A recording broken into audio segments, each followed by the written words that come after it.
Amazon is a company which is very well received, as in it has a lot of trust among workers across the world because it's not a company that lays off people. But the fact that Amazon has laid off people says that this is really big this time, because Amazon is also maybe the largest retail seller in the world.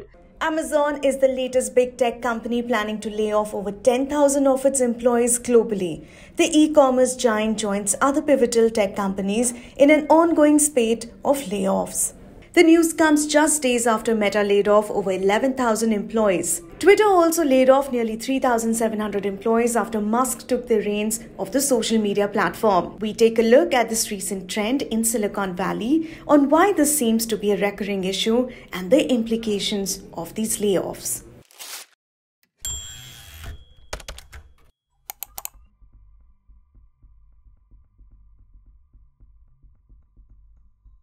We are coming out of the pandemic, and a lot of behavior that happened during the pandemic, which meant that people did not have the ability to step out of their homes, which also meant that they were shopping online, getting things delivered to their doorstep. They were consuming content online, they were playing games online, they were having conversations online, they were spending time on social media sites.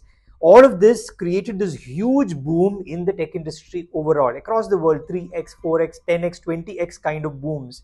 And that meant that all these companies were hiring people. There was a mad scramble to get the good talent, and they were paying people astronomical salaries to get them. All of that is now coming down because as people are coming out of the pandemic, they're stepping out. They don't need the online platforms as much as they wanted it before. But as we come out of the pandemic, the world is also moving towards a recession. There are enough signals of that.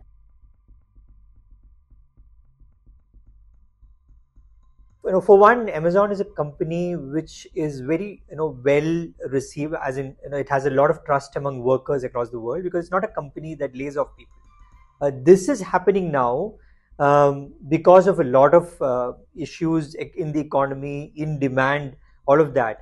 But the fact that Amazon has laid off people says that this is really big this time, because Amazon is also maybe the largest retail seller in the world, has a very good grip on what is consumer demand or how consumer demand is shaping up. Before the holiday season, if Amazon is doing this, it means things are not looking good.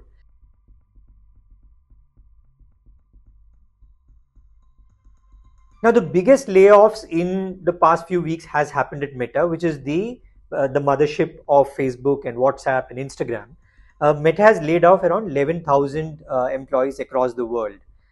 Again, it doesn't happen. This kind of cut in jobs doesn't happen in a company like Meta, which has been sort of riding the wave of the internet boom over many years, right? But Meta is challenged in many ways because their ad revenues are dipping. Engagement on some of the platforms like Facebook is slowing. So overall, Meta again has put out the outlook which is not very great. On top of this, you had Twitter, which has sacked almost half its workforce because of other reasons. Of course, it had problems with its revenue stream and all of that. But with Elon Musk taking over the company, he sort of wants to rejig the entire company, and it's laid off about half its workforce across the world. And you will see a lot of companies like Stripe, for instance, which is one of the top payment integrators across the world, has laid off a lot of people. You will also be hearing more companies come in. Apple has not laid off people, but it's almost put an end to new hirings for now. Again, because it knows demand is challenged, and it's not going to really grow in maybe the next couple of quarters.